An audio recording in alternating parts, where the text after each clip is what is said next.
High very good evening friends dance and brace. আমি স্মিতা শাস্ত্রী। আমি আজকে চলে এলাম একটা টিপসের উদ্দেশ্যে। সেই টিপসটা হচ্ছে তোমাদেরই মোস্ট রিকোয়েস্টেড একটা ভিডিও আমি করতে চলেছি, যে কিচেনে কী রাখা ঠিক এবং কী কী জিনিস রাখা ঠিক না।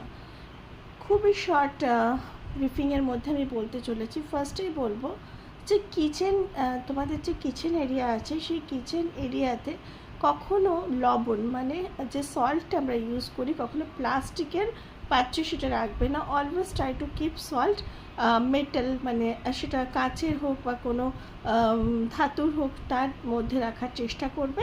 সেটা মানে প্লাস্টিক কন্টেনারে রাখা রেস্ট্রিক্টেড বলে মনে করতে পারো। সেকেন্ড থিং কি না, সেকেন্ড থিং আমরা অনেক সময় আমি অনেকের বাড়িতে বাস্তু করতে গিয়ে দেখি যে কিচেনে ঘিয়ের পাশেই সল্ট আছে। ঠিক আছে, তার মানে কি না ঘিয়ের পাশে সল্ট রাখাটা কি ঠিক? তার মানে আমরা স্যাটার্নের পাশে জুপিটারকে রেখেছি, তাহলে আমাদের ফিনান্সিয়াল টার্ময়েল দেখা যাবে, সব কাজে একটা ডিলেড এনার্জি দেখা যাবে। তার জন্য ঘি যেখানে থাকবে তার থেকে অনেকটা দূরত্বে তেলের রাখার প্রয়োজন আছে। এবং তৃতীয়ত কি, তো তৃতীয়ত তোমাদের কিচেন এরিয়াতে যে চালের যে জায়গাটা আছে সেটা কখনো পুরো খালি করবে না। অর্ধেক হওয়ার সাথে সাথে, অর্ধেক খালি হওয়ার সাথে সাথে সেটাকে রিফিল করার চেষ্টা করবে এবং সেটা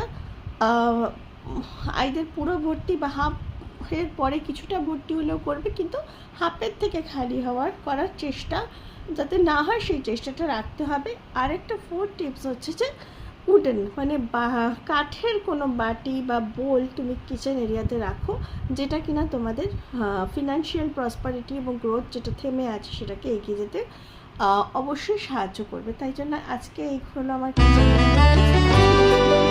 bye bye, have a wonderful.